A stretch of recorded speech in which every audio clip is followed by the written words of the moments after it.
इसलिए वह राजमहल का रास्ता नहीं ढूंढ सका और जंगल में भटकने लगा। शाम ढल चुकी थी, तभी उसे अंधेरे में दूर एक रोशनी दिखाई दी। वह दौड़कर उस रोशनी की ओर गया तो देखा कि वहाँ एक छोटा सा कच्चा घर था। उस घर में कोई दरवाजा नहीं था। जब वह अंदर गया तो देखा कि एक बूढ़ी औरत आग जलाकर अकेली बैठी है। बूढ़ी औरत ने उससे पूछा, बेटा तू कहाँ से आ रहा है और तुझे कहाँ जाना है?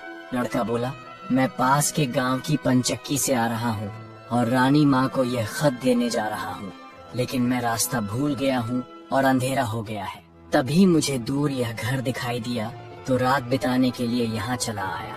बूढ़ी औरत को उस लड़के पर बहुत दया आई, क्योंकि वह जगह डाकुओं का अड्डा था और वह बूढ़ी औरत उन्हीं की नौकरानी थी। उसे डर था कि अगर डाकुओं ने लड़के को देख लिया तो वे उसे मार डालेंगे।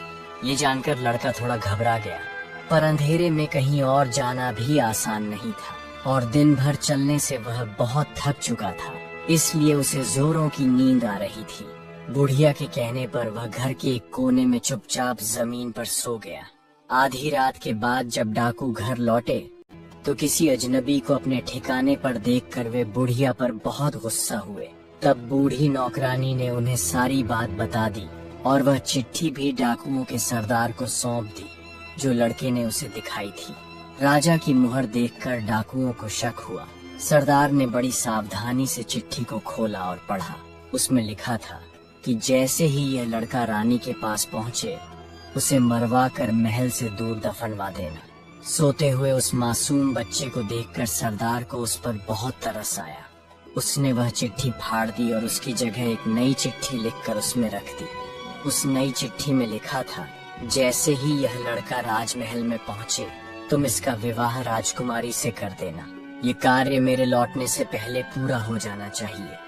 इतना लिखकर सरदार ने वह पत्र उस लड़के के पास में रख दिया और सुबह होने से पहले ही डाकू वहां से चले गए। सुबह जब वह लड़का सोकर उठा तो उस बूढ़ी ने उसे कुछ जलपान कराया। फिर वह लड़का राजमहल की ओर चल पड़ा। राजमहल पहुंचकर उसने वह खत रानी माँ तक पहुंचा दिया।